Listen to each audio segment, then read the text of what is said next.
നമസ്കാരം. കർക്കിടകം ശുദ്ധീകരണത്തിന്റെ മാസമാണ്. വ്രതവും കർക്കിടക കഞ്ഞിയും നമ്മുടെ ശരീരത്തിനെ ശുദ്ധീകരിക്കുന്നത് പോലെ നമ്മുടെ മനസ്സിനെ ശുദ്ധീകരിക്കാനാണ് രാമായണ മാസാചരണം. നമ്മുടെ വിദ്യാലയത്തിലെ രാമായണ മാസാചരണത്തിന്റെ 4ാം ദിനത്തിലോട്ട് ഞാൻ നിങ്ങളെ ഏവരെയും സ്വാഗതം ചെയ്യുന്നു.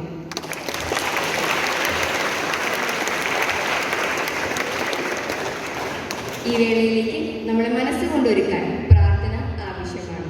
അതിനാൽ പ്രാർത്ഥനയ്ക്കായി നമ്മുടെ സ്കൂൾ ക്വയറിനെ ക്ഷണിക്കുന്നു.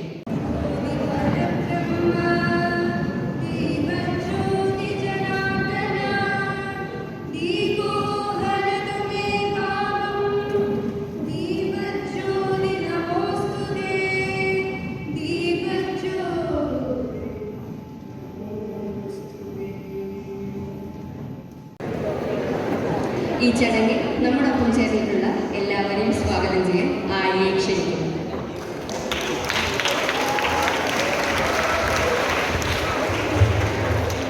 നമസ്കാരം, എൻ്റെ പേര് ആര്യ. 10യിൽ പഠിക്കുന്നു. ലോക ചരിത്രത്തിലെ വിസ്മയങ്ങളിലൊന്നാണ് ഓരോ തലമുറ കഴിയുന്തോറും പ്രസക്തിയും പ്രാധാന്യവും വർദ്ധിച്ചുകൊണ്ടിരിക്കുന്ന രാമായണം എന്ന ഇതിഹാസം. പ്രിയപ്പെട്ട കൂട്ടുകാരെ, നമ്മുടെ വിദ്യാലയത്തിൽ കർക്കിടകം 1-ാം തീയതി മുതൽ ഇപ്പോൾ ഒരാഴ്ച കാലമായി ആചരിച്ചു വരുന്ന രാമായണ മാസാചരണ പരിപാടിയുടെ അവസാന ദിവസമാണ് ഇന്ന് നമുക്ക് വേണ്ടി ഇവിടെ അതിഥിയായി എത്തിയിട്ടുള്ളത് ശ്രീ ദുർഗാവിലാസം വിദ്യാലയത്തിലെ അധ്യാപകനായ ശ്രീ സുരേഷ് ബാബു മാഷാണ്. അദ്ദേഹത്തെ ഞാൻ സാദരം വേദിയിലേക്ക് ക്ഷണിക്കുന്നു. ഈ സംഗമത്തിന് അധ്യക്ഷത വഹിക്കുന്ന നമ്മുടെ വിദ്യാലയത്തിലെ സോഷ്യൽ സയൻസ് വിഭാഗം ഹെഡായ വസന്ത ടീച്ചറെ ഞാൻ ഏറെ ബഹുമാനത്തോടെ സ്വാഗതം ചെയ്യുന്നു. ഇതുകൂടാതെ നമ്മുടെ വിദ്യാലയത്തിലെ മറ്റ് അധ്യാപകരെയും അനധ്യാപകരെയും എൻ്റെ പ്രിയ കൊച്ചുകൂട്ടുകാരെയും ഏറെ സ്നേഹത്തോടെ ഞാൻ സ്വാഗതം ചെയ്യുന്നു. നന്ദി, നമസ്കാരം. Thank you Arya. ഇന്ന് ഈ പരിപാടിയുടെ അധ്യക്ഷൻ നമ്മുടെ വസന്തകുമാരി ടീച്ചറാണ്. സാമൂഹിക പാഠ അധ്യാപക എന്നതിലുപരി സമൂഹ ജീവിതത്തിൽ നമ്മളെ പ്രാപ്തരാക്കാൻ ദൈനം പ്രതി ശ്രമിക്കുന്ന വസന്ത ടീച്ചർ തന്നെയാണ് ഈ സ്ഥാനത്തിലേക്ക് ഏറ്റവും യോഗ്യ. ഈ അവസരത്തിൽ ടീച്ചർക്ക് നമ്മളോട് ഒരുപാട് കാര്യങ്ങൾ പറയാനുണ്ട്. ടീച്ചർക്ക് എന്താണെന്ന് പറയാമെന്ന് നമുക്ക് കാതോർക്കാം. വേദിയിലിരിക്കുന്ന സുരേഷ് സർ, പ്രിയപ്പെട്ട അധ്യാപകരെ, എൻ്റെ ഏറ്റവും പ്രിയപ്പെട്ട കുട്ടികളെ, ഈ രാമായണ മാസാചരണത്തിൻ്റെ ഭാഗമായിട്ട് ഒരുപാട് മൂല്യങ്ങളും രാമായണത്തിൻ്റെ കഥയെക്കുറിച്ചും രാമായണത്തിൽ അടങ്ങിയിരിക്കുന്ന മൂല്യത്തെക്കുറിച്ചും ഒരുപാട് കൂടുതലായിട്ട് ആഴത്തിൽ ഇറങ്ങിച്ചെന്ന് പഠിക്കാൻ നമുക്ക് അവസരം കിട്ടുന്നു എന്നുള്ളത് വലിയൊരു ഭാഗ്യം തന്നെയാണ്. ലോകത്തിൽ എല്ലായിടത്തും നമുക്കറിയാം, കാലാതീതമായിട്ട് ഇപ്പോഴും ആശ്രയിക്കുന്ന ഒരു ഇതിഹാസ കാവ്യമാണ് രാമായണം. ഇപ്പോൾ റീസെൻ്റായിട്ട് നോക്കുകയാണെങ്കിൽ 2030 സൗദി അറേബ്യയുടെ വിഷൻ 2030യുടെ ഭാഗമായിട്ട് അവർ രാമായണം കുട്ടികളെ പഠിപ്പിച്ചു തുടങ്ങിയിട്ടുണ്ട്. പല ധർമ്മങ്ങളുടെയും പഠിപ്പിക്കുന്നതിൻ്റെ ഭാഗമായിട്ട് ഇന്ത്യയിൽ നിന്ന് തിരഞ്ഞെടുത്തത്, നമ്മുടെ ഭാരതത്തിൽ നിന്ന് തിരഞ്ഞെടുത്തത് മഹാഭാരതവും രാമായണവുമാണ്. അതിൽ നിന്ന് തന്നെ നമുക്ക് മനസ്സിലാക്കാൻ പറ്റും, ഒരു സഹിഷ്ണുതയുള്ള സഹവർത്തിത്വമുള്ള ഒരു ജീവിതം നയിക്കണമെങ്കിൽ ഈ വക ആശയങ്ങൾ നമ്മുടെ സബ്ജക്റ്റിനപ്പുറം ഈ വക ആശയങ്ങൾ ഉൾക്കൊണ്ടുകൊണ്ട് പോയാലാണ് ഒരു സമാധാനപൂർണ്ണമായിട്ടുള്ള ജീവിതം ഉണ്ടാവുള്ളൂ എന്നുള്ളത് ലോകം മുഴുവൻ അംഗീകരിച്ചിട്ടുള്ള ഒരു കാര്യമാണ്. ഇനി ഓരോ കഥാപാത്രങ്ങളിലൂടെയും ഓരോ കഥാസന്ദർഭങ്ങളിലൂടെയും നമുക്കറിയാം, രാമായണം നമുക്ക് പകർന്നു തരുന്ന ജീവിത വീക്ഷണം അല്ലെങ്കിൽ മാർഗദർശനം. ഇത് നമ്മളുടെ ജീവിതത്തിൽ ഓരോ പ്രതിസന്ധിയും തരണം ചെയ്യാൻ നമുക്ക് സഹായിക്കുന്നു എന്നുള്ളതാണ്. അത് പകർന്നു നൽകുന്ന മൂല്യങ്ങൾ നോക്കിക്കഴിഞ്ഞാൽ നിങ്ങൾ 10ാം ക്ലാസ്സിൽ പഠിക്കുന്ന കുട്ടികൾ ഇന്ത്യൻ സ്വാതന്ത്ര്യ സമരം പഠിക്കുന്നുണ്ടല്ലോ. അതിൻ്റെ ഉള്ളിൽ ഗാന്ധിജിയെക്കുറിച്ച് പഠിക്കുമ്പോൾ സത്യാഗ്രഹത്തിനെ കുറിച്ച് പഠിക്കുന്നുണ്ട്. ആഗ്രഹം, സത്യത്തിന് വേണ്ടിയിട്ടുള്ള ആഗ്രഹം. ഈ സത്യമേവ ജയതി, ട്രൂത്ത് ട്രയംഫ് എന്നുള്ളത് ഓരോ ഭാരതീയനും എന്നും മനസ്സിൽ സൂക്ഷിക്കേണ്ട ഒരു മൂല്യമാണ്. അത് ഉയർത്തിപ്പിടിച്ച്, ഇത് ആരുടെ ജീവിതവ്രതമാണെന്ന് ചോദിച്ചാൽ ഞാൻ ശ്രീരാമൻ ഉയർത്തിപ്പിടിച്ച ജീവിതവ്രതം അതേ പാത പിന്തുടർന്ന് ഗാന്ധിജി നമ്മളെ കൊണ്ടെത്തിച്ചത് ഒരു വലിയ സാമ്രാജ്യ ശക്തിയുടെ മുന്നിൽ തളരാതെ പതരാതെ അവിടെ വിജയം വരിക്കാൻ കഴിയുമെന്നുള്ളതാണ്. അതാണ് ധർമ്മത്തിൻ്റെ ശക്തി. അത് ഈ കാലഘട്ടത്തിലും ഏറെ പ്രസക്തമാണെന്നുള്ളത് വലിയൊരു കാര്യമാണ്. ഇനി നമുക്ക് നോക്കാം, പ്രതികാരം, വിദ്വേഷം, പക, ഇതൊക്കെ എവിടെ കൊണ്ട് ചെന്നെത്തിക്കും? എത്ര അറിവുള്ള ആളാണെന്നുണ്ടെങ്കിലും പ്രതികാരം, വിദ്വേഷം, പക എന്നൊക്കെ ഉള്ള വികാരങ്ങൾ സ്വന്തം നാശത്തിലേക്ക് എത്തിച്ച രാവണനൊരു ഭാഗത്ത്, അതുപോലെ തന്നെ അറിവ്, കഴിവ്, വിനയം എല്ലാം കൂടെ കൂടിയിട്ടുള്ള ഹനുമാനെ നമ്മൾ കേൾക്കുന്നുണ്ടാവും. എന്തെല്ലാം അറിവും കഴിവും ഉണ്ടെങ്കിലും വിനയം, അതുമാതിരി സേവന മനോഭാവം, ഇതൊക്കെ കൊണ്ട് ഒരു ഭഗവാനിലേക്ക് ഭക്തൻ എത്താൻ കഴിയും എന്നുള്ളത് നമ്മളെ പഠിപ്പിച്ച ഹനുമാൻ ഒരു ഭാഗത്ത്. ഏത് പ്രതിസന്ധികളിലും ധർമ്മം കൈവിടാതെ മുമ്പിലേക്ക് അത് തരണം ചെയ്യാൻ നമ്മളെ പഠിപ്പിച്ച രാമൻ.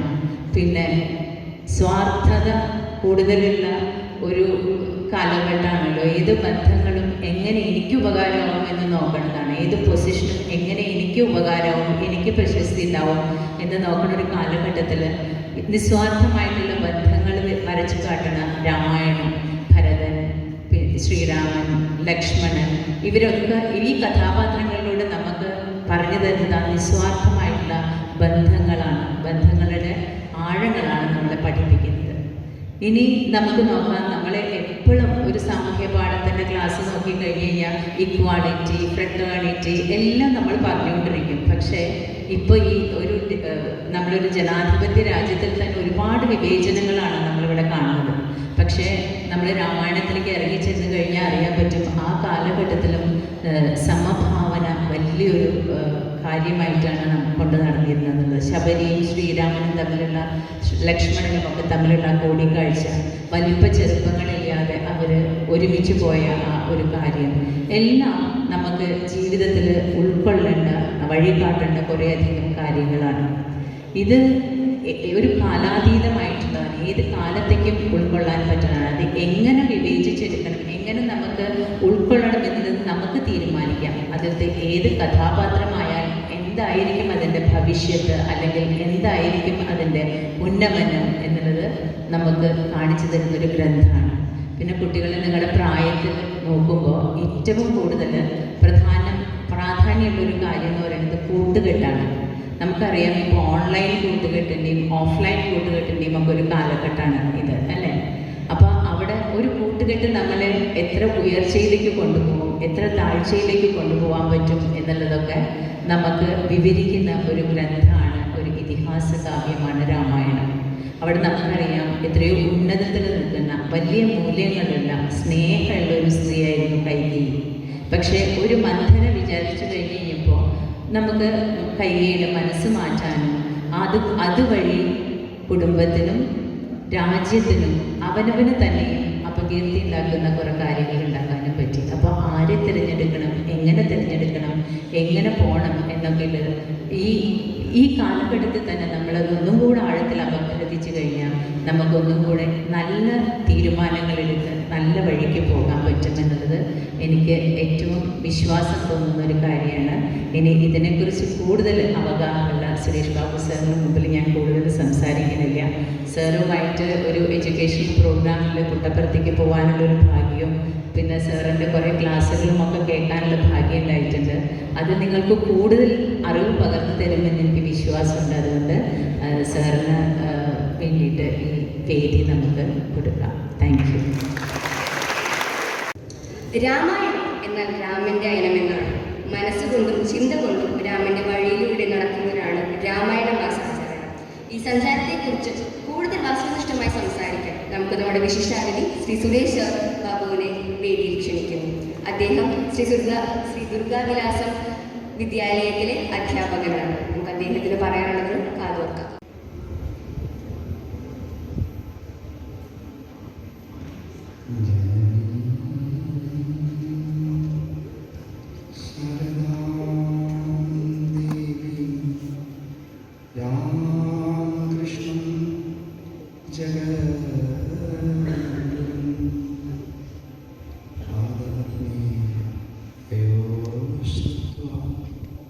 പ്രണമാമി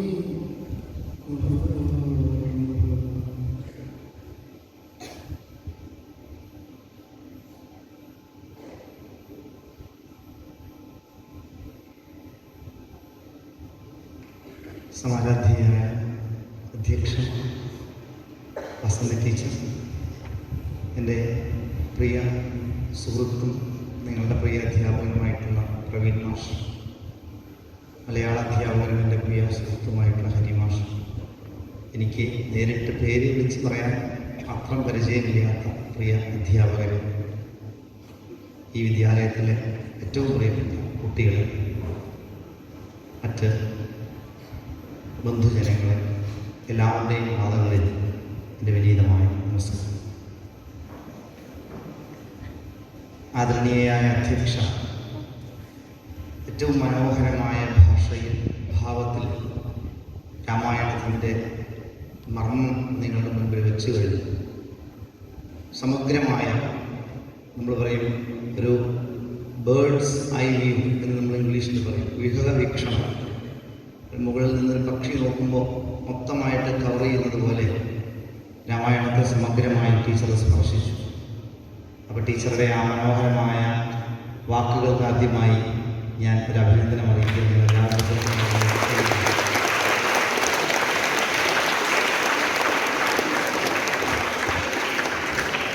ടീച്ചർ ഈ ഇത്രയും ഇവിടെ പറഞ്ഞു കഴിഞ്ഞപ്പോൾ ടീച്ചർ പറഞ്ഞു, കുറ്റപ്പുറത്തേക്ക് ടീച്ചർ എൻ്റെ കൂടെ പോകാനൊരു ഭാഗ്യമുണ്ടായി ടീച്ചർ. ഞാനിപ്പോൾ തിരിച്ചാണ് ചിന്തിക്കുന്നത്, ടീച്ചറുടെ കൂടെ ഒരു യാത്ര പോകാനുള്ള ഭാഗ്യം എനിക്കാണ് കിട്ടിയത് എന്ന് ഞാൻ കരുതുന്നു.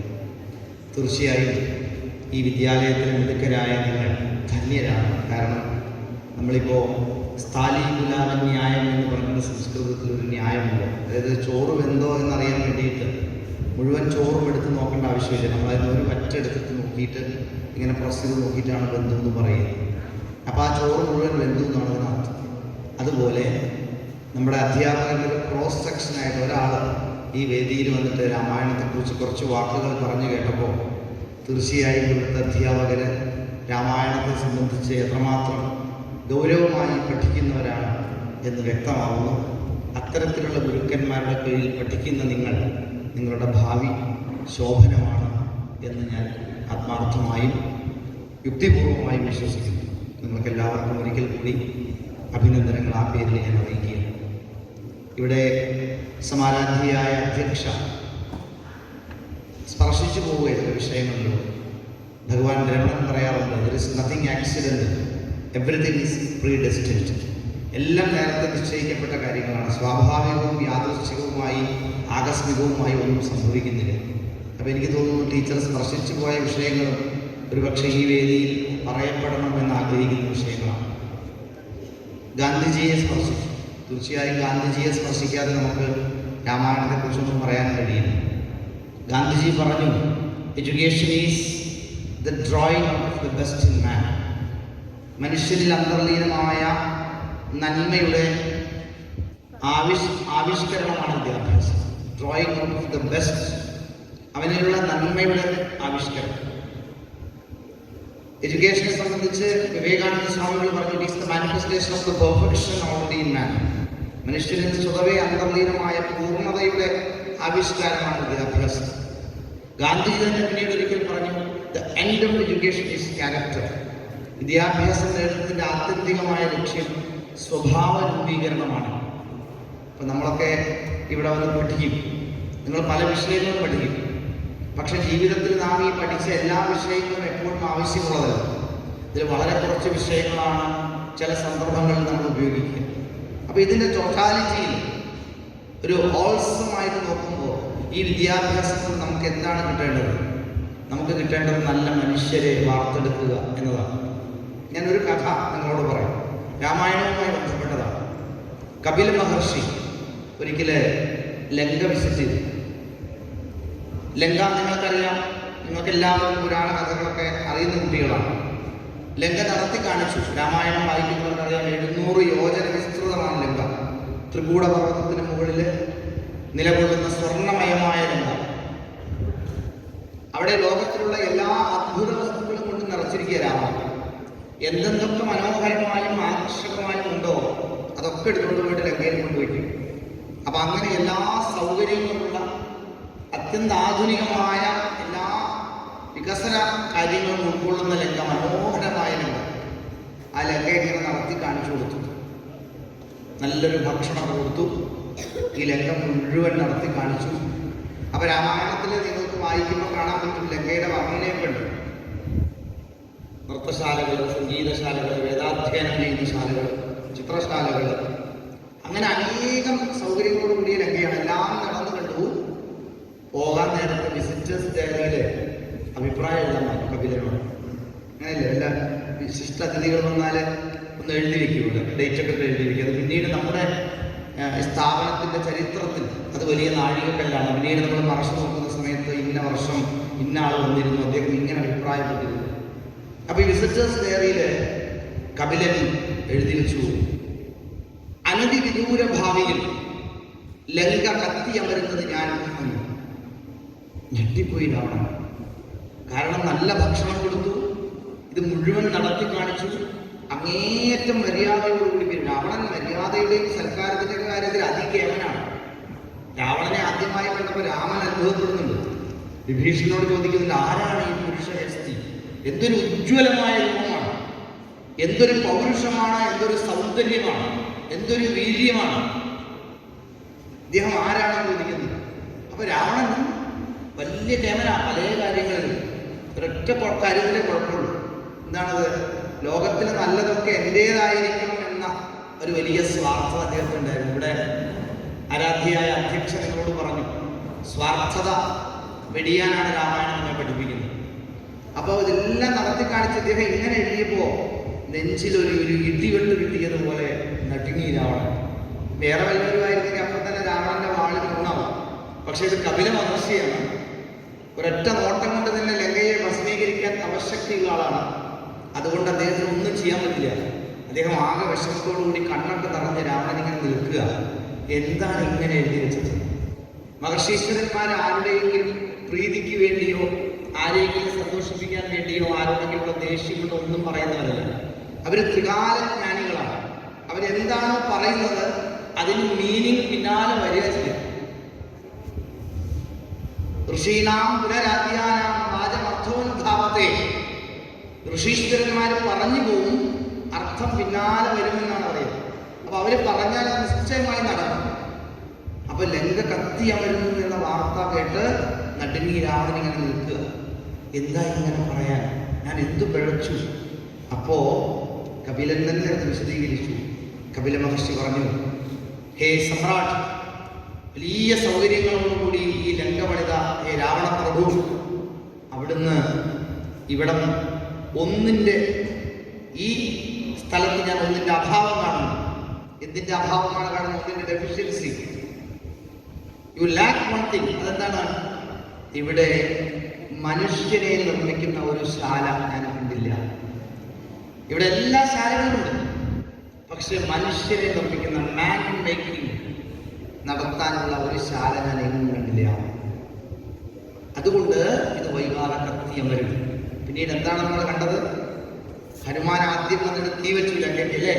ഹനുമാന് തീ വെച്ചതാണ്. മഹാത്മാക്കളെ ഉപദ്രവിച്ചാൽ മഹാത്മാക്കൾ ഒരു കണ്ണാടി പോലെയാണ്. നമ്മൾ കണ്ണാടിയിൽ നോക്കി പഞ്ചനം കുത്തിയാൽ നമ്മളെ തന്നെ നോക്കുക ചെയ്യാറ്.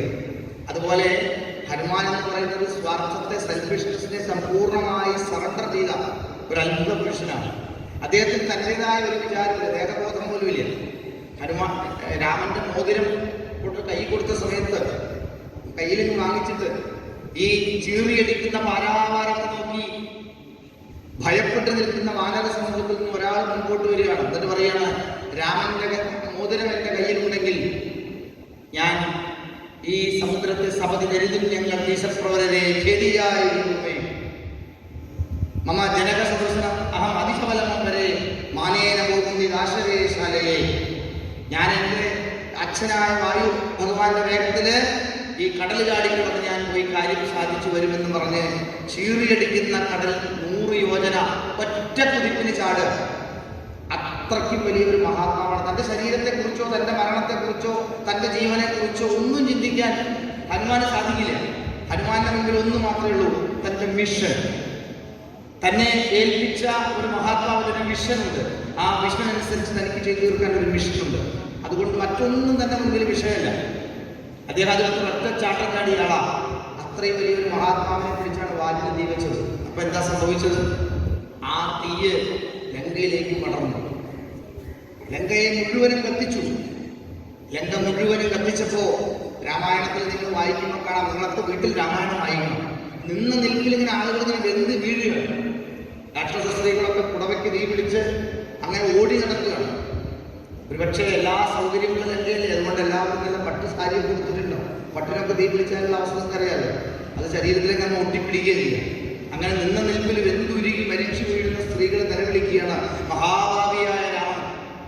മഹാഭാവിയായ രാവണൻ തെറ്റായ ഒരു ദൃഷ്ടി വെച്ചതുകൊണ്ട്, കണ്ണ് തെറ്റായ വസ്തുവിൽ വീണതുകൊണ്ട് ഇന്ന് ഞങ്ങൾക്കൊക്കെ ഇങ്ങനെ നിന്ന് മരിക്കാറായല്ലോ ഈശ്വര എന്ന് നിലവിളിച്ചുകൊണ്ട് മരിച്ചു വീഴുകയാണ്. കാരണം രാവണന്റെ കണ്ണ് തെറ്റായ ഒരു വസ്തുവിലാണ് വീണത്. മാതൃവൽ പരദാരേഷു പരദ്രവേഷു യോർത്തവത് ആത്മവത് സർവഭൂതേഷു യപശ്യതി സപശ്യതി. മറ്റുള്ളവരുടെയൊക്കെ പത്നിമാരെ അമ്മമാരായി കാണാൻ സാധിക്കുക. മറ്റുള്ളവരുടെ വസ്തുക്കളെ നമുക്ക് മണ്ണാങ്കട്ട പോലെ കാണാൻ സാധിക്കും. മറ്റൊരാളുടെ മുതലും ആഗ്രഹിക്കാതിരിക്കുക. തന്നെ ഈ ലോകം മുഴുവനും കാണാൻ സാധിക്കുക. അങ്ങനെയുള്ളവരാണ് യഥാർത്ഥ മഹാത്മാവ് എന്നാണ് നമ്മുടെ ശാസ്ത്രങ്ങൾ പറയുന്നത്. ഇപ്പൊ എവിടെ രാവണനെ തെറ്റിച്ചുവോ അതിന്റെ ഫലമായിട്ട് രംഗം മുഴുവൻ കത്തി അമരേണ്ടി വന്നു. പ്രശ്നം ഇതാണ്, രാവണനും എന്തുണ്ടായില്ല, മാൻ മേക്കിംഗ് നടന്നില്ല. വിവേകാനന്ദ സ്വാമിജി പറഞ്ഞു, we want man making education, character moulding education, nation building education. We want an education by which intellect is expanded, strength of mind is increased, and one can stand on one's own feet. ഒരുവന് സ്വന്തം കാലിൽ നിൽക്കാൻ കഴിയുന്ന വിദ്യാഭ്യാസം, ഹൃദയത്തിന് വികാസം നൽകുന്ന വിദ്യാഭ്യാസം, ബുദ്ധിക്ക് വികാസം കൊടുക്കുന്ന വിദ്യാഭ്യാസം, ആണുങ്ങളെ സൃഷ്ടിക്കുന്ന വിദ്യാഭ്യാസം. അണ്ടർലൈൻ, അവിടെയാണ് അതുവരേണ്ടത്. ആണുങ്ങളെ സൃഷ്ടിക്കുന്ന വിദ്യാഭ്യാസം. ഈ ആണുങ്ങളെ സൃഷ്ടിക്കുന്ന വിദ്യാഭ്യാസത്തിന്റെ കുറവ് നമ്മുടെ നാട്ടിൽ കുറേ കാലം ഉണ്ടായിരുന്നു.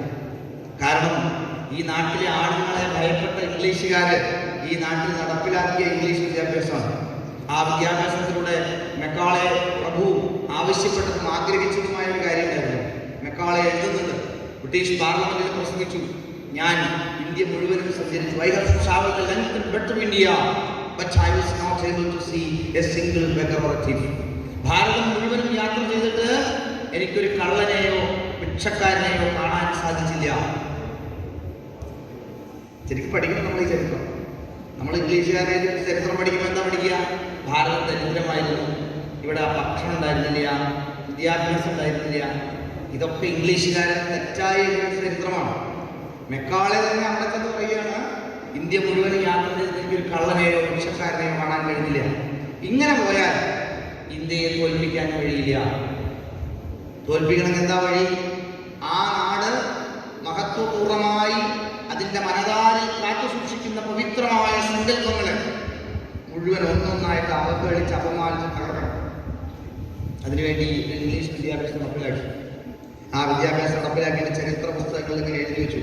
1ാം ക്ലാസ്സിൽ കുട്ടി പോയിട്ട് പഠിച്ചു, first is thought his father is A fool. ഒന്നാമത്തെ പാഠം വിവേകാനന്ദ സ്വാമി പറയുന്നു. ഒന്നാമത്തെ പാഠമായിട്ട് അവൻ എന്ത് പഠിച്ചു? നിന്റെ അച്ഛൻ വിദ്യയാണ്. Second, your forefathers were madmen. നിന്റെ പ്രപിതാമഹന്മാരെ, പൂർവികന്മാരെ, മുത്തശ്ശന്മാരെ, മുതുമുത്തശ്ശന്മാരൊക്കെ കൃക്കന്മാരാണ്, ഭക്തന്മാരാണ്. And third, your sacred texts are lies. നിന്റെ വിശുദ്ധ ഗ്രന്ഥങ്ങൾ, ഇന്ന് നമ്മൾ സംസാരിക്കാൻ പോകുന്ന രാമായണം, മഹാഭാരതം, വേദേതിഹാസങ്ങൾ ഒക്കെ നുണക്കഥകളാണ്. ഇങ്ങനെ അവൻ പഠിച്ചുപോയി. ഇങ്ങനെ പഠിച്ചു പോയപ്പോൾ വിവേകാനന്ദ സ്വാമിജി പറഞ്ഞു, 10-16 വർഷം കഴിയുമ്പോൾ, 10-16 വർഷം ഇങ്ങനെ പഠിച്ചു കഴിയുമ്പോൾ ഇവൻ ആരായി മാറും? ഇവൻ നിഷേധത്വത്തിൻ്റെ, നിഷേധാത്മകതയുടെ ഒരു ബണ്ടിലാവും. He will become a bundle of negations. നെഗറ്റിവിറ്റിയുടെ ഒരു കേന്ദ്രമാണ്. എന്ത് ചോദിച്ചാലും അവൻ താല്പര്യമില്ല. രാജ്യത്തിൻ്റെ ചരിത്രത്തോട്, രാജ്യത്തിൻ്റെ പാരമ്പര്യത്തോട് ഒന്നിലും വരാൻ താല്പര്യമില്ലാതെ ഒരു ആണത്വം നഷ്ടപ്പെട്ട, പൗരുഷം നഷ്ടപ്പെട്ടവനായിത്തീരും. ഇതാണ് ഇംഗ്ലീഷുകാരൻ ചെയ്ത ഏറ്റവും വലിയ ആക്രമണം. അല്ലാതെ ഇംഗ്ലീഷുകാർ ഇവിടെ വന്നിട്ട് ഇവിടുത്തെ വിഭവങ്ങൾ കൊള്ളയടിച്ചു വന്നാൽ അതൊക്കെ നമുക്ക് തിരിച്ചു പിടിക്കാം. പക്ഷെ നമ്മുടെ തലച്ചോറിനുള്ളിലേക്ക് ഈ ഒരു അലസതയുടെ, അജ്ഞതയുടെ, ഉച്ചത്തിൻ്റെ ഒക്കെ ഒരു വിഷം കുത്തിവെച്ചു. അതങ്ങനെ പടർന്ന് വന്നു. അവസാനം നമ്മുടേതായ എന്തെങ്കിലും ഒരു സാധനം എടുത്തു കഴിഞ്ഞാൽ നമ്മൾ പറയും, റേഡിയോ കണ്ടുപിടിച്ചതാരാ? മാർക്കോണി അല്ലേ? വേറെ ഏതെങ്കിലും സാധാരണ കണ്ടുപിടിച്ചത് അത് ഇന്നാണ്. ഈ ഭാരതത്തിലെ ഋഷീശ്വരന്മാരിങ്ങനെ പറഞ്ഞിട്ടുണ്ടല്ലോ, ഇതൊക്കെ വെറുതെ നിങ്ങൾ മുഖച്ച പറയുന്നതല്ലേ, ഒന്നും ഭാരതത്തിൽ കണ്ടുപിടിച്ചിട്ടില്ല. നിങ്ങൾ അറിയേണ്ട ഒരു ചരിത്രമുണ്ട്. ഓരോ കുട്ടികളും അറിയുന്ന ഒരു ചരിത്രമുണ്ട്.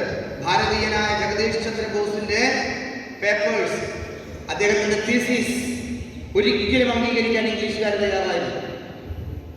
ലോകം കണ്ട ഏറ്റവും വലിയ ശാസ്ത്രജ്ഞനാണ് ജെസി ബോസ്. ഒരൊറ്റ ഉദാഹരണം ഞാൻ നിങ്ങളോട് പറയാം.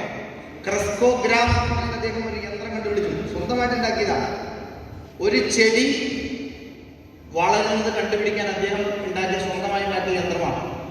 ഒരു മില്ലിമീറ്ററിന്റെ 1/20 lakhs പാർട്സിന്റെ വളർച്ച പോലും പഠിക്കാൻ ആ മെഷീൻ പോലും സാധിക്കും. സ്വന്തമായിട്ട് അദ്ദേഹം ഉണ്ടാക്കിയതാണ്. എത്ര വർഷം മുമ്പ്? ഒരു 100-150 വർഷം ആലോചിച്ച് നോക്കുന്നു. 1/20 lakhs ഓഫ് എ മില്ലിമീറ്റർ. ആ മെഷീന്റെ പേരാണ് ക്രെസ്കോഗ്രാഫ്. അത് സ്വന്തമായി കണ്ടെത്തിയ ആളാണ്. എല്ലാ സസ്യങ്ങൾക്കും ജന്തുക്കൾക്കും കല്ലിനും മരത്തിനും ഒക്കെ ജീവനുണ്ട് എന്ന് ലോകത്തോട് വിളിച്ചു പറഞ്ഞ ശാസ്ത്രജ്ഞനാണ് ആര്? ജഗദീഷ് ചന്ദ്ര ബോസ്. ആ ബോസിന്റെ പേപ്പറുകളൊന്നും അംഗീകരിക്കാൻ ഇംഗ്ലീഷുകാർ തയ്യാറായിരുന്നില്ല. നിങ്ങൾ അറിയേണ്ട ഒരു ചരിത്രമുണ്ട്. റൈറ്റ് സഹോദരന്മാര് വിമാനം പറത്തിയെന്ന് നമുക്ക് പഠിച്ചത്. റൈറ്റ് സഹോദരന്മാര് വിമാനം പറത്തുന്നതിന്റെ 10 വർഷം മുമ്പ് ബറോഡ രാജാവിന്റെ സഹായത്തോടുകൂടി ഇന്ത്യയിൽ അവരെക്കാൾ ഉയരത്തിൽ, അവരെക്കാൾ ദൂരത്തിൽ വിമാനം പറത്തിയ ഭാരതീയരുണ്ടായിരുന്നു. പുരാണ കഥയല്ല, ചരിത്രത്തിൽ. ഇതൊന്നും പുറത്തു വരാൻ ഇംഗ്ലീഷുകാരെ സംബന്ധിച്ചില്ല. കാരണം എന്താ? അത്തരം ചരിത്രങ്ങൾ പുറത്തു വന്നാൽ നമ്മുടെ കുട്ടികൾക്ക് നാടിനോട് അഭിമാനം ഉണ്ടാവും. അതുണ്ടാവാൻ പാടില്ല. നമ്മളെ ഉറക്കി കിടത്തിയിരിക്കുക. വിവേകാനന്ദ സ്വാമിജി അമേരിക്കയിൽ സംസാരിക്കുന്ന അദ്ദേഹത്തോട് ചോദിച്ചു, ഒരു പ്രീസ്റ്റ് എഴുതി ചോദിച്ചു, സ്വാമിജി അറിയോ ഹിപ്നോട്ടൈസിങ്? അങ്ങ് ഇങ്ങനെ ഓരോരോ കഥയൊക്കെ പറഞ്ഞ് ഞങ്ങളെങ്ങനെ എല്ലാവരും ഹിപ്നോട്ടൈസ് ചെയ്യണമെന്ന് ചോദിച്ചു. അതിന് സ്വാമിജി കൊടുത്ത മറുപടി വളരെ പ്രസിദ്ധമാണ്. സ്വാമിജി പറഞ്ഞു, no no, you are already hypnotized. What I am doing right now is dehypnotizing you. നിങ്ങൾ ആൾറെഡി ഹിപ്നോട്ടൈസ്ഡ് ആണ്. നിങ്ങൾ ആ ഉറക്കത്തിലാണ് കിടക്കുന്നത്. ഞാനിപ്പോൾ ചെയ്ത് നിങ്ങളെ ഉണർത്തുകയാണ്. എന്താണ് ഭാരതം? ഭാരതത്തിന്റെ ഒന്നാമത്തെ ഇതിഹാസമാണ് രാമായണം. ആ ഇതിഹാസം ലോകത്തിന് വേണ്ടി വെളിച്ചം പകരുന്നതാണ്. ലോകത്തെല്ലാവർക്കും വേണ്ടി. നമ്മൾ ഓരോരുത്തരും അത് പഠിക്കണം. നിങ്ങൾ സയൻസും ഇംഗ്ലീഷും മാത്സും ഒക്കെ പഠിച്ചോളൂ. നിങ്ങൾ സയന്റിസ്റ്റ് ആയിക്കോളൂ, ഡോക്ടർ ആയിക്കോളൂ, എഞ്ചിനീയർ ആയിക്കോളൂ, ആരും ആയിക്കോളൂ. പക്ഷേ നമ്മുടെ ചരിത്രത്തിലും പാരമ്പര്യത്തിലും നിങ്ങൾക്ക് വേരുകൾ ഉണ്ടാവും. തീർച്ചയായിട്ടും വേരുകൾ ഉണ്ടാവും. വിവേകാനന്ദ സ്വാമി പറഞ്ഞിട്ട് വ്യക്തമായിട്ട്, there is no present without the past and there is no future without the present. അതുകൊണ്ട് നിങ്ങളൊക്കെ എന്ത് ചെയ്യണം? Drink deep from the fountain of past and not forget. ഭൂതകാലത്തിൽ നിന്ന്, ഭാരതത്തിന്റെ മഹിമാവായ ഭൂതകാലത്തിൽ നിന്ന്, അനന്തമായ മഹിമയിൽ നിന്ന് ആവുന്നത്ര നിങ്ങൾ ഊറ്റി കുടിക്കണം. നിങ്ങൾ വായിക്കണം, നമ്മുടെ ചരിത്രം പഠിക്കണം. അങ്ങനെ ഭാരതത്തിന്റെ ചരിത്രം പഠിച്ച ഒരു മഹാപുരുഷന്റെ പാദകമലങ്ങളിൽ ഇരുന്ന് ഭാരതത്തിന്റെ ചരിത്രം പഠിച്ചൊരു മഹാത്മാവാണ് വിദ്യാഭവൻ എന്ന മഹാപ്രസ്ഥാനത്തിന് ജന്മം കൊടുത്തത്. അവിടെയാണ് നിങ്ങൾ ഇരിക്കുന്നത്. KM മുൻഷി എന്ന് പറയുന്നത് ഡോക്ടർ സർവേപ്പള്ളി രാധാകൃഷ്ണന്റെ പ്രിയ ശിഷ്യനാണ്. സർവേപ്പള്ളി രാധാകൃഷ്ണൻ, ഡോക്ടർ രാധാകൃഷ്ണൻ എന്ന് പറയുന്നത് ലോകത്തിലെ എല്ലാ യൂണിവേഴ്സിറ്റികളും ഡോക്ടറേറ്റുമായിട്ട് അദ്ദേഹത്തിന് പിന്നാലെ നടക്കുകയായിരുന്നു. ലോകം കണ്ട ഏറ്റവും വലിയ വിജ്ഞാനിയാണ്. ഭാരതത്തിന്റെ ചരിത്രം പഠിച്ചിട്ടാണ്. അതുകൊണ്ട് നിങ്ങൾ എല്ലാവരും രാമായണം പഠിക്കണം. ഇനി ഒരു അല്പസമയം കൊണ്ട് ഞാൻ രാമായണത്തിനുള്ളിലുള്ള ഒരു ഓട്ടപ്രദക്ഷിണം നടത്തും. രാമായണത്തിൽ ടീച്ചർ പറഞ്ഞു, രാമായണത്തിന്റെ മഹത്വം. ഗാന്ധിജി പറഞ്ഞല്ലോ, സ്വഭാവ രൂപീകരണമാണ്. രാമന്റെ ലൈഫ് മാത്രം എടുക്കുക. നമുക്ക് അതിലൂടെ 2-3 സംഭവങ്ങൾ എടുക്കും. ടീച്ചറോടെ സൂചിപ്പിച്ചു, വിദ്യ കൊണ്ട് വിനയം ഉണ്ടാവണം. നമുക്ക് കുറച്ച് കരുത്തൊക്കെ വരുമ്പോൾ നമ്മളിൽ ഈഗോ വരാനുള്ള സാധ്യതയുണ്ട്. സ്വാഭാവികമായിട്ടുണ്ടാവും. ഈഗോ നമുക്ക് കുറച്ച് വേണം. കുറച്ച് ഈഗോ ഉണ്ടെങ്കിൽ നമ്മൾ ഈ ക്ലാസ് കഴിഞ്ഞാൽ നിങ്ങൾ തിരിച്ച് നിങ്ങളുടെ ക്ലാസ്സിൽ പോകണമെങ്കിൽ കുറച്ച് ഈഗോ വേണം. അതേതാണ്? എൻ്റെ ക്ലാസ്, അല്ലെങ്കിൽ നിങ്ങൾ വേറെ ഏതെങ്കിലും ക്ലാസ്സിൽ പോയിക്കോളൂ, അല്ലേ? ഇവിടുന്ന് വിട്ടാൽ നിങ്ങൾ നിങ്ങളുടെ വീട്ടിൽ പോകണമെങ്കിൽ അല്പം ഈഗോ വേണം. എൻ്റെ വീട്, അല്ലെങ്കിൽ നിങ്ങൾ വേറെ വീട്ടിൽ പോകും. അപ്പോൾ ഈഗോ നമുക്കൊരു ലേശ ആവശ്യമുണ്ട്. പക്ഷെ ആ ഈഗോ അപകടമാകാതെ നോക്കണം. വിദ്യാഭ്യാസത്തിൽ ചിലർക്ക് അല്പം ഈഗോ വരും. രാമന്റെ ലൈഫ് നോക്കും. രാമൻ മഹർഷിമാരുടെ യാഗം രക്ഷിക്കാൻ വേണ്ടി കാട്ടിൽ പോയി യാഗം രക്ഷിച്ചു, താടകയെ വധിച്ചു, യാഗരക്ഷണയിൽ മാരീച സുഭാകുമാരെ തോൽപ്പിച്ചു, മിഥിലാപുരിയിൽ ചെന്ന് ആർക്കും എടുക്കാൻ കഴിയാത്ത ത്രയംബകമെന്ന പരമേശ്വര ചാപമെടുത്തുയർത്തി അതിൽ കുലച്ചു, അസ്ത്രം വലിച്ചപ്പോൾ വില്ലും കുറഞ്ഞു പോയി. അങ്ങനെ സീതയെ വിവാഹം കഴിച്ചു. ഗംഭീരമായിട്ട് തിരിച്ചു വരിക. അപ്പോൾ നിങ്ങളൊന്ന് ആലോചിച്ചു, നമ്മളൊക്കെ ഒരു ചെറിയൊരു ടൂർണമെൻറ്റ് ജയിക്കുമ്പോഴേക്ക് തന്നെ എന്തൊരു സന്തോഷത്തിലാണ് വരിക. ഇവിടെ 5000 പടയാളികൾ കൂടി എടുത്തുകൊണ്ട് വന്നതാണ് ഈ വില്ല്. ആ വില്ലാണ് കുഞ്ഞായ രാമൻ എടുത്ത് ഉയർത്തുന്നത്. അവിടെ രാമൻ ചെന്നപാടെ ആ വില്ലെടുത്ത് ഉയർത്തുകയല്ല ചെയ്തത്. അങ്ങനെ ചെയ്ത് ചിലരുണ്ടായിരുന്നു, അതിന് ശ്രമിച്ചവർ. അവരൊക്കെ തിരിച്ചു പോയത് ആംബുലൻസിൽ. അങ്ങനെ വന്നവരൊക്കെ ആംബുലൻസിൽ തിരിച്ചു പോയത്. രാമൻ ആ വില്ല് കണ്ട സമയത്ത് വിശ്വാമിത്രനോട് ചോദിക്കുകയാണ്, വില്ലെടുക്കാമോ, കുലച്ചീടാമോ, വലിക്കാമോ എന്ന് ചോദിക്കുന്നു. ഞാൻ നോക്കട്ടെ, ഞാൻ വന്നത് പരീക്ഷിച്ചോട്ടെ. അപ്പോഴാണ് ഇനി പറയുന്നത്, ആവുന്നതൊക്കെ ചെയ്തോളൂ. നമ്മളൊക്കെ അങ്ങനെ വേണം. നമ്മൾ നല്ല കുട്ടികളൊക്കെ എങ്ങനെയാ, ടീച്ചേഴ്സിനുള്ള അനുവാദം ചോദിക്കും, ഞാനിതൊന്ന് ചെയ്തോട്ടെ. അപ്പൊ ടീച്ചറുടെ അനുവാദത്തോട് കൂടി, അനുഗ്രഹത്തോട് കൂടി ചെയ്യുമ്പോൾ നമുക്കൊരു പ്രത്യേകമായ എനർജി വരും. അങ്ങനെ രാമൻ ആ വില്ലിനെ വണങ്ങി അങ്ങനെ ആ വില്ലെടുക്കുന്നത്. ക്ഷണനേരം കൊണ്ടന്ന് ഉറച്ചു.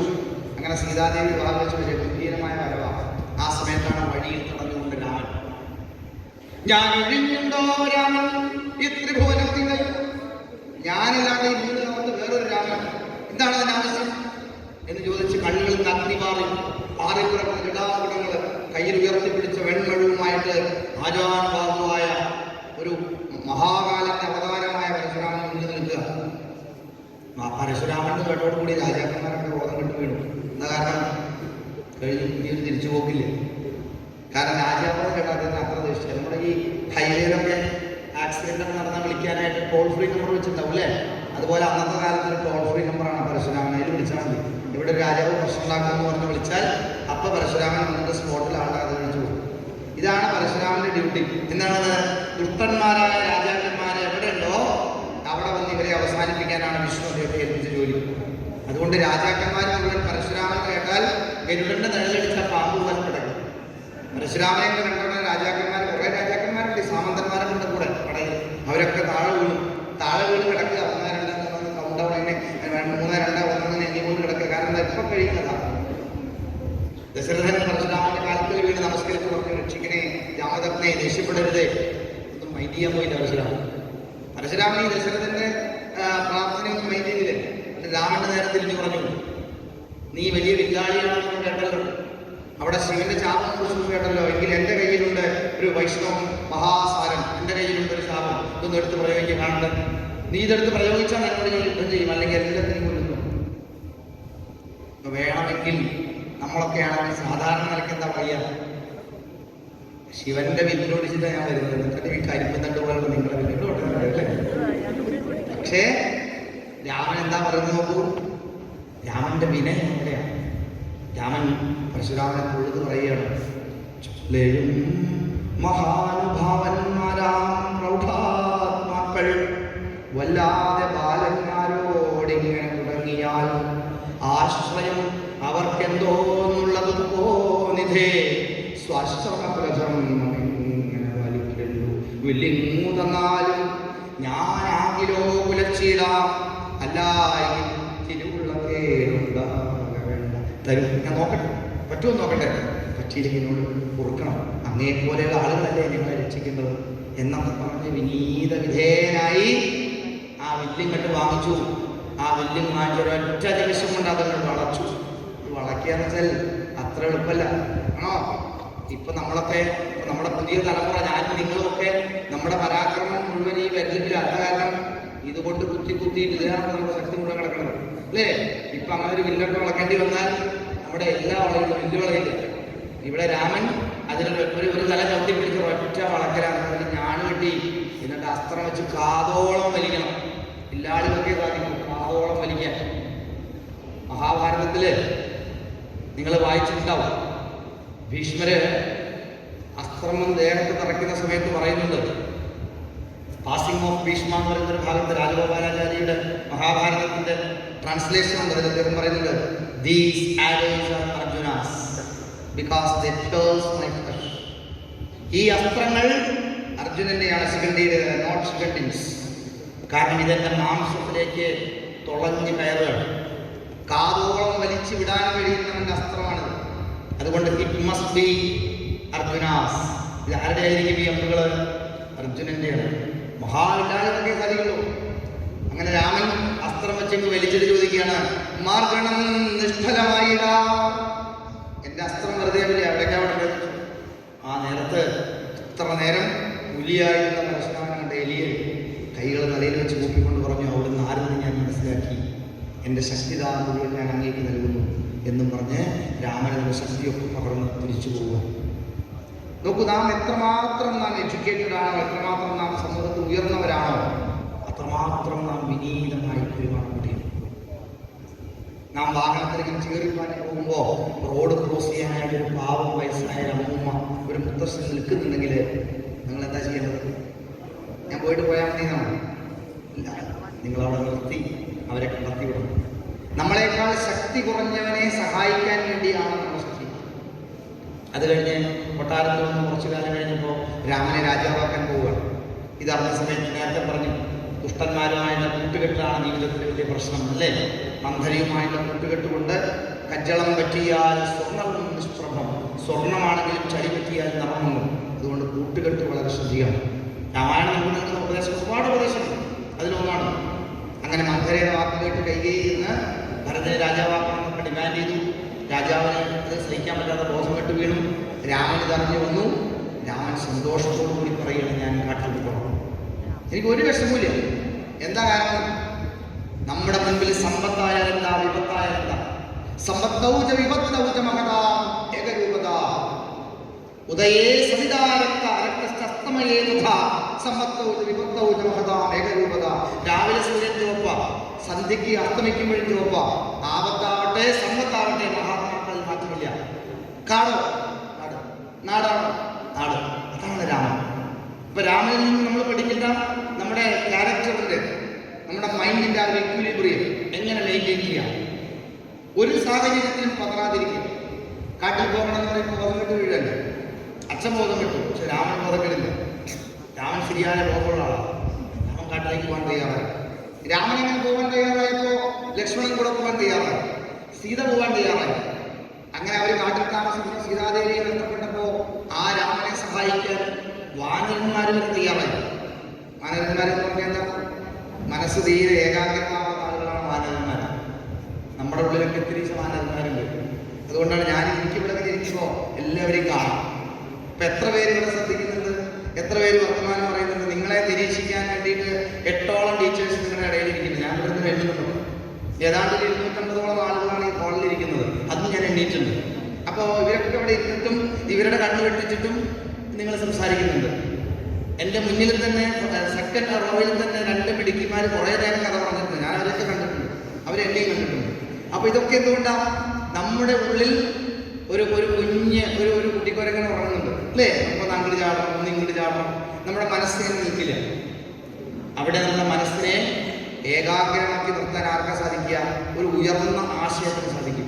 രാമൻ എന്ന വലിയൊരു ആശയം വന്നപ്പോൾ ഈ ചാടിക്കളിക്കുന്ന പരകന്മാർ വരെ ഒരൊറ്റ ലക്ഷ്യത്തോടു കൂടി വീടും നാടും ഉപേക്ഷിച്ച് രാമന്റെ പിന്നാലെ പോവുക. ചീറിയടിക്കുന്ന കടലലമാലകളെ താണ്ടി ലങ്കയിലേക്ക് പോവുക. ചീറിപ്പായുന്ന അസ്ത്രങ്ങൾക്ക് പിരിമാറ് കാണിച്ചു കൊടുക്കുക. ആരന്മാർ പോലും ഇതൊരു അത്ഭുതമായ കഥയെ നോക്കും.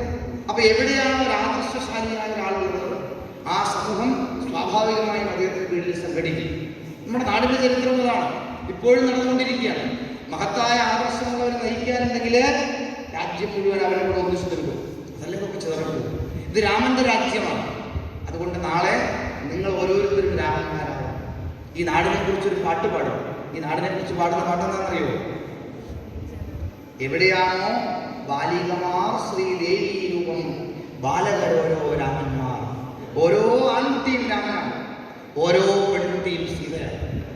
സീതാദേവിയെ കുറിച്ച് രാവണൻ കൊണ്ടുവച്ചിട്ടേ ചുറ്റിലും രാക്ഷസ സ്ത്രീകൾ അബോധമായിട്ട്, എന്നിട്ട് രാവണനെ വിവാഹം കഴിക്കൂ, രാവണനെ വിവാഹം കഴിക്കൂ എന്നൊക്കെ ഭീഷണിപ്പെടുത്തുക. 3 മാസം ഭീഷണിപ്പെടുത്തും. രാവണൻ ഇടയ്ക്കിടയ്ക്ക് പ്രലോഭിപ്പിക്കാൻ വേണ്ടി വലിയ സ്വർണ്ണമാലകളൊക്കെ അടിഞ്ഞ് തന്റെ സുന്ദര രൂപമൊക്കെ ആയിട്ട് വന്നു എന്നെ വിവാഹം കഴിക്കുമെന്ന് പറഞ്ഞു. സീതാദേവി ഒരു പുല്ല് കൊടുത്തിട്ട് രാവണനെ മുന്നിൽ ഇട്ട് കൊടുത്തിട്ട് പറഞ്ഞു, ഹേ രാവണ, നീ ഈ പറയുന്ന എല്ലാ ഐശ്വര്യങ്ങളും പുല്ലാണ്. സീതാദേവിയുടെ കരുത്ത് നോക്കൂ. ആ സമയത്ത് രാവണൻ പല്ല് കടിച്ചു വാള് വലിച്ചു പിരിക്കും. അപ്പോ മണ്ഡോദരി വന്ന് കെട്ടിപ്പിടിച്ചു. അതിവ്രതയായ മഹാതപസ്വിയായ സീതാദേവിയെ ഉപദ്രവിക്കരുത്. നന്നായി ഉപദ്രവിച്ചാൽ എന്താണ്ടാവുക? ആ വാളെങ്ങാനും വീശിയിരുന്നുവെങ്കിൽ അപ്പൊ തന്നെ രാവണൻ ഒരുപടി മോശമായി പോകും. കാരണം അത്രയ്ക്ക് ഉജ്ജ്വലയാണ് സീതാദേവി. സീതാദേവിയുടെ മനസ്സിൻ്റെ വിശുദ്ധിയുണ്ട്.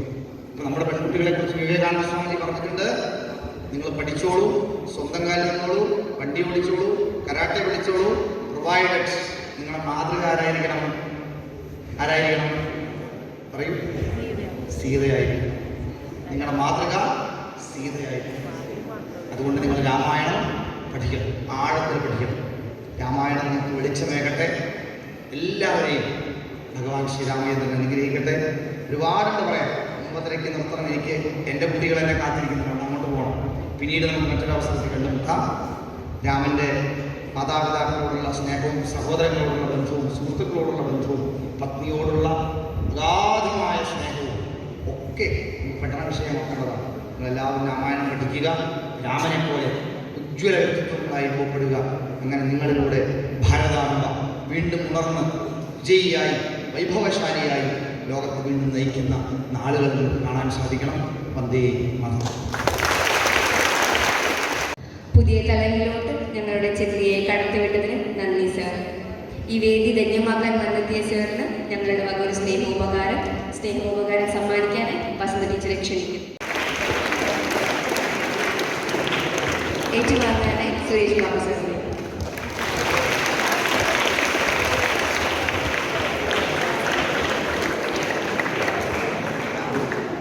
എല്ലാ വർഷവും നിങ്ങളുടെ ചിത്രകലാ അധ്യാപകൻ മനോഹരമായ ചിത്രം വരച്ചിട്ടാണ് തരാറ്. ഞാൻ ഇതിൻ്റെ സൗന്ദര്യം കൊണ്ട് വെട്ടി പുസ്തകത്തിൽ കൊണ്ട് തന്നെ സൂക്ഷിക്കും. അപ്പോൾ അദ്ദേഹത്തിന് ഞാൻ ഈ വേദിയിൽ, നിറഞ്ഞ വേദിയിൽ അദ്ദേഹത്തിനോടുള്ള എൻ്റെ സ്നേഹാദരങ്ങൾ.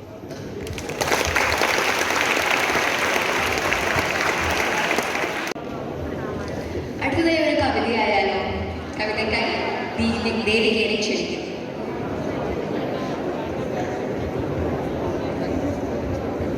എല്ലാവർക്കും നമസ്കാരം. ഇടശ്ശേരിയുടെ ഹനുമൻ സേവാ തുഞ്ചൻ പറമ്പ്. ഇത്തുഞ്ചൻ പറമ്പിലെ തൈത്തെങ്ങിൻ തണലിങ്കൽ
മേഘസന്ദേശം പാടും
പ്രതീക രാമായണം മുഴുവൻ വായിക്കുന്നതിൻ്റെയും കേൾക്കുന്നതിനെയും തുല്യമായി ഏക ശ്ലോകത്തിൽ തുടങ്ങി രാമസ്തുതി ഗീതത്തിൽ നൃത്തച്ചുവടുകളുടെ ദേവികയും വിസ്മിത ടീച്ചറും കുട്ടികളും.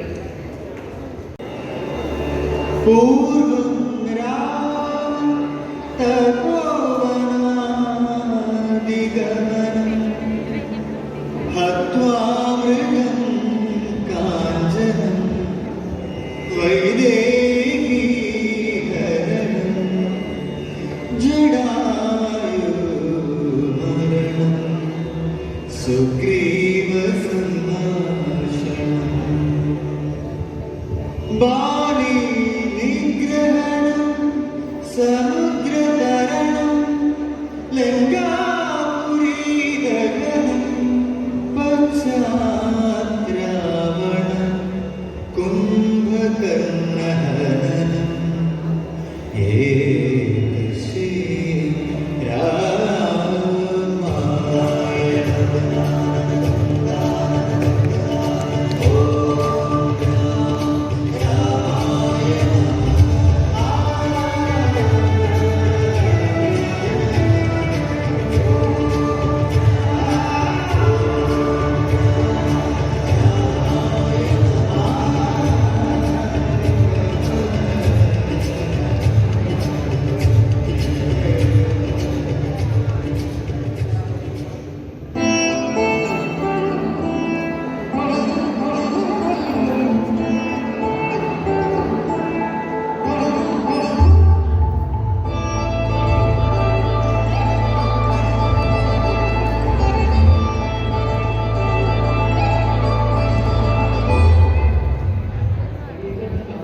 നമ്മുടെ ചടങ്ങിനെ വളരെ അർത്ഥവത്താക്കിയ നിങ്ങൾ ഓരോരുത്തർക്കും നന്ദി രേഖപ്പെടുത്താൻ രജിഷനെ ക്ഷണിക്കുന്നു.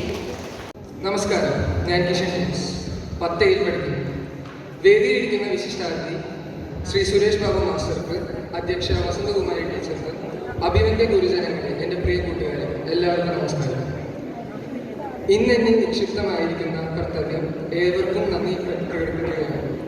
ആദ്യമായി നമ്മുടെ ക്ഷണം സ്വീകരിച്ച് ഈ പരിപാടിയുടെ വിശിഷ്ടാതിഥി പദം അലങ്കരിക്കാൻ എത്തിച്ചേരുന്ന ശ്രീ ദുർഗാവിലാസം അധ്യാപകനായ ബഹുമാനപ്പെട്ട സുരേഷ് ബാബു മാസ്റ്റർക്ക് സാറുടെ അസാന്നിധ്യത്തിലും ഹൃദയംഗമമായ നന്ദി രേഖപ്പെടുത്തുന്നു. അടുത്തതായി നമ്മുടെ ഏത് പരിപാടിക്കും പിന്തുണയായി നമ്മോടൊപ്പം നിൽക്കുന്ന ഇന്നത്തെ പരിപാടിയുടെ അധ്യക്ഷ ശ്രീമതി വസന്തകുമാരി ടീച്ചർക്ക് കൃതജ്ഞതയുടെ ഒരു പിടി വാടാമലരുകൾ അർപ്പിച്ചു കൊടുക്കുന്നു. അടുത്തതായി ഈ പരിപാടിയുടെ തുടക്കം മുതൽ നമുക്ക് വേണ്ട മാർഗനിർദ്ദേശങ്ങൾ തന്ന് പരിപാടിയുടെ വിജയത്തിനായി യത്നിച്ച എൻ്റെ പ്രിയപ്പെട്ട അധ്യാപകർക്കും നന്ദി അറിയിക്കാൻ ഞാൻ ഈ അവസരം ഉപയോഗപ്പെടുത്തുന്നു.